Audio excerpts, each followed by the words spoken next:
¿Qué trance, Shirza? ¿Cómo están? Espero que estén al 200. Estoy aquí con el juez de mi localidad, que es Iván Gutiérrez. Él ha sido juez en diferentes regionales, continentales, YCS, etcétera, alrededor de todo México. ¿Algo que tengas que decir? No, nada, es un placer estar aquí y espero poder contestar las dudas que tengan. Así es, esta sección es que ustedes le van a preguntar aquí al juez sobre todas sus dudas, porque muchas veces les preguntan ahí en internet y hay mucha desinformación. Así que vamos empezando.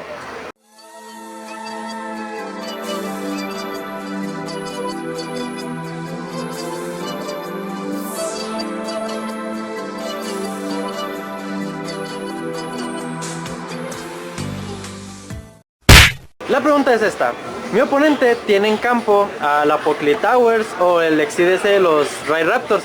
Ambos comparten el efecto que no pueden ser afectados por magias y trampas. Mi oponente activa Monarch Stormford. ¿Puedo yo sacrificar el monstruo de mi oponente, sí o no?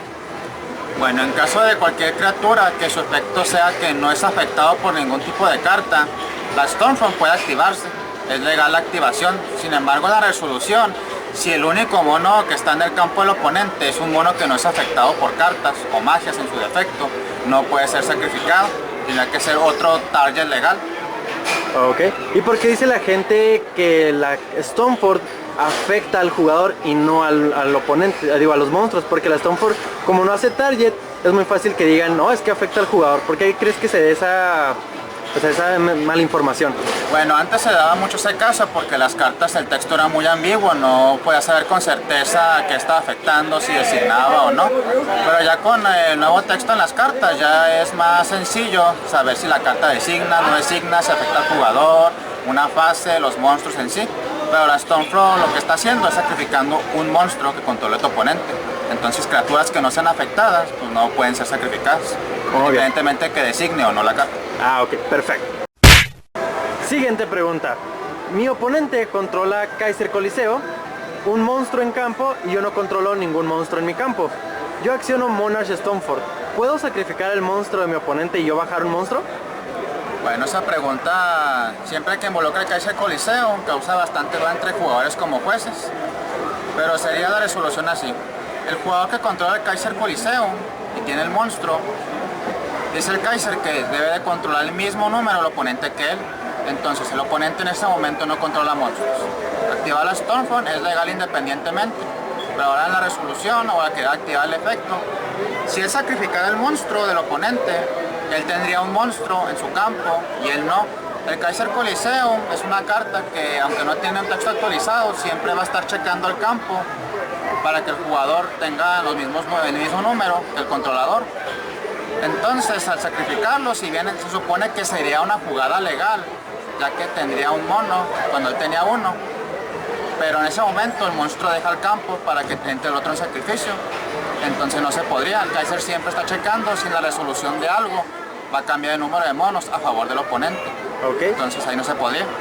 Y continuando con este mismo ejemplo, si mi oponente controla un monstruo, yo también controlo un monstruo, acciono Kaiser Coliseo y quiero tributar el monstruo de mi oponente para yo tener dos monstruos y él cero. ¿Se puede también?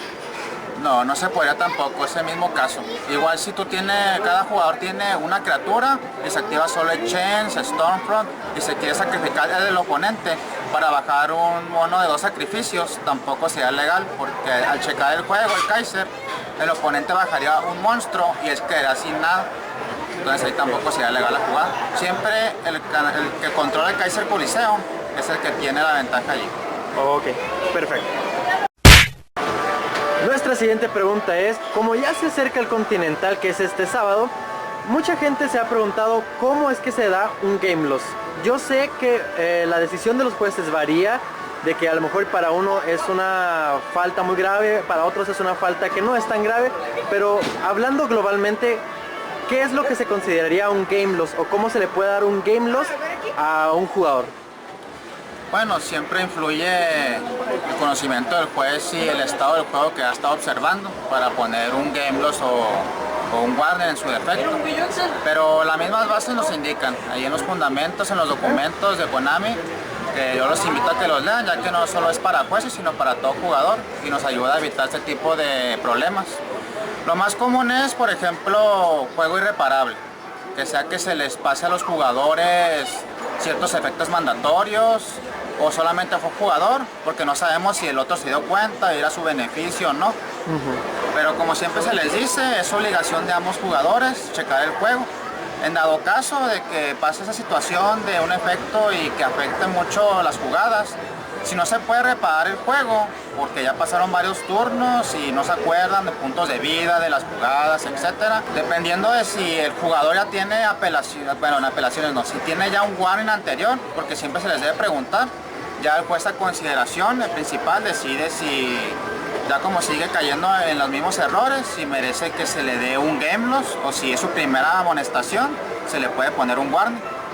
Pero eso depende mucho, si el juego es reparable igual se pone un warning, si no es reparable ahí se tiene que dar con un game loss independientemente. Pero te digo, depende mucho de si el juez está observando el juego o los jugadores si pueden arreglarlo entre ellos, se ponen de acuerdo. Pero eso es muy superficial, depende de cómo lo estén viendo ellos. Entonces lo más común para un game loss es que sea una jugada irreparable, o sea, un juego de estado irreparable.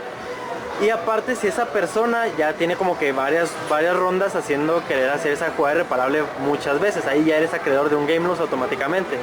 Sí, además de que si se vuelve a caer en la misma infracción, pues ya esa consideración de que pueda considerarse algo más grave, que sería hacer trampa deliberadamente, el cheating. Por ejemplo, lo más común es hacer un efecto o robar una carta de más.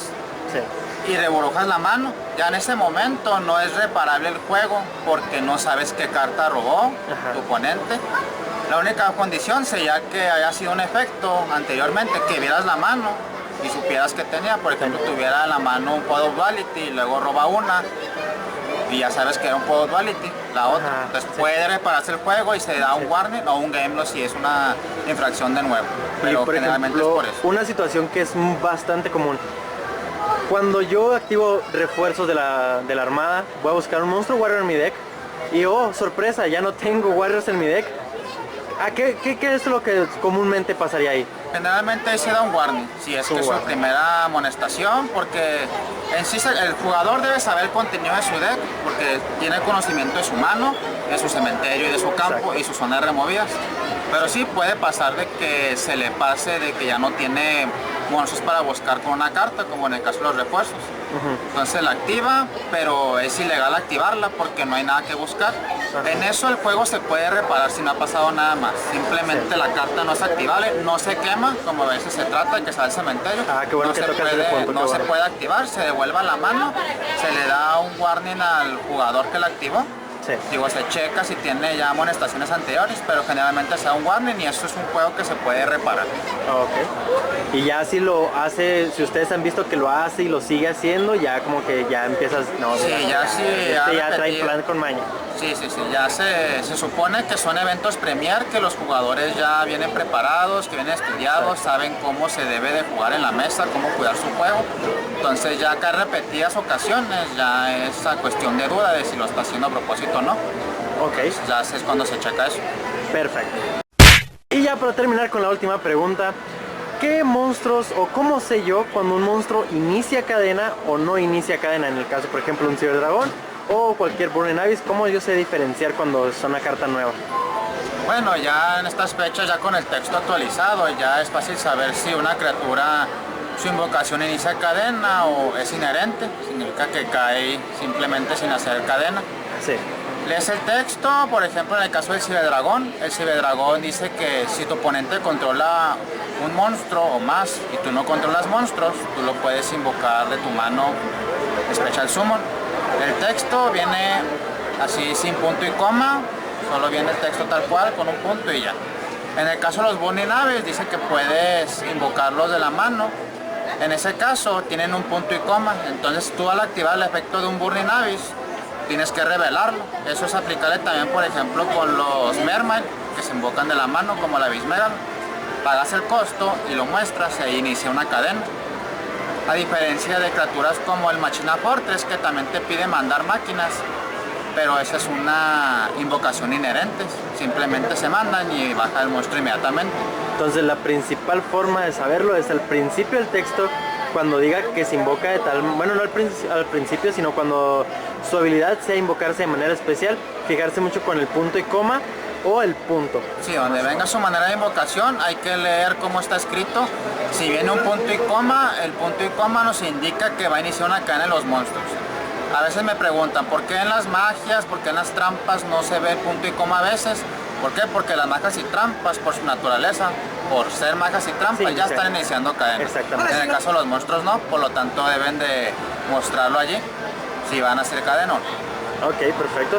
Bueno, chaviza, pues estas fueron todas las preguntas. Dejen en la parte de los comentarios si todas sus dudas, todo lo que quieran preguntarle aquí a nuestro juez, que es Iván Gutiérrez. También lo pueden contactar en la página de Facebook, que les estaré dejando ahí en la parte de la descripción. ¿Alguna otra cosa que quieras agregar? No, sería todo, les agradezco mucho su tiempo, que hayan escuchado y cualquier duda pues ya estamos a la orden. Pueden también consultarlo a él este sábado en el Continental ahí en Guadalajara. Ahí va a estar de juez, por si tienen alguna duda, con toda confianza acérquense a él, o también dejen nuevamente en la parte de los comentarios todas sus dudas para en una próxima emisión él las pueda responder. Nos vemos en la próxima, bye.